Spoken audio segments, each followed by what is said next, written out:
Hey guys, it's Max Weiss. I'm here at the Brewer's Art in Mount Vernon to talk about the March issue of Baltimore Magazine, our best restaurant issue.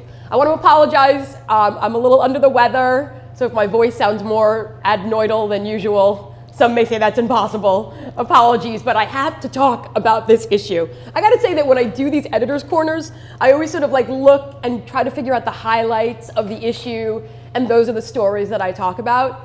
With this issue, I couldn't pick a highlight. It's that bitchin' an issue. Every single story is a highlight.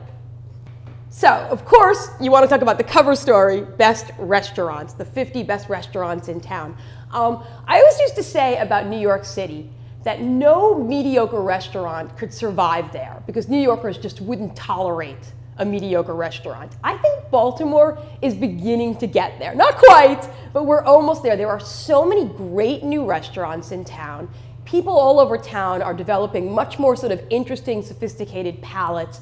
All the older restaurants are sort of stepping up. I love this list because it really sort of reflects what's happening right now in the foodie world with some surprising newcomers on the list, some old favorites like the Brewer's Art, and a new number one. Want to know what it is? I'm not going to tell you. Something else I love about this particular story, the best restaurants, is we talk about restaurant etiquette and we answer some of those burning questions like, is it okay to photograph your food? If you're on Twitter like me, yes, the answer is yes. Is it okay to start eating before everybody else if your food comes first? It's getting cold. And is it ever okay not to tip your waiter or waitress? No, that's terrible. We have a great profile of Governor Martin O'Malley called President Street by Ron Cassie. Why is it called President Street? Because the question is Martin O'Malley running for president?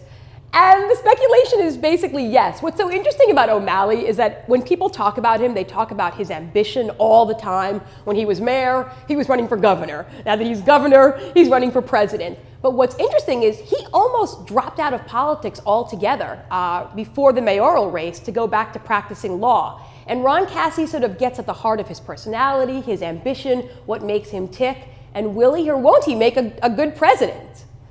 Another story that I absolutely love, Birds of Paradise. This is our fashion spread.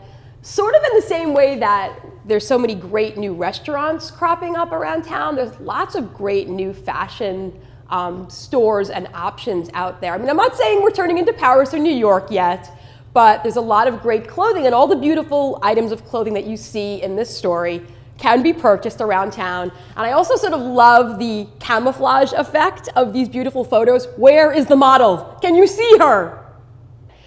We have a really cute Q&A with Jason Weiner, who is the creator of Modern Family and the new show 1600 Penn. And of course, Julie Bowen, who is the actress from Modern Family, she's also from Baltimore. So apparently on set, the two of them, to make each other laugh, trying to do the worst Baltimore accents that they can do. So read that whole interview. He's a very, very witty guy. And then the rest of the interview can be found online at baltimoremagazine.net.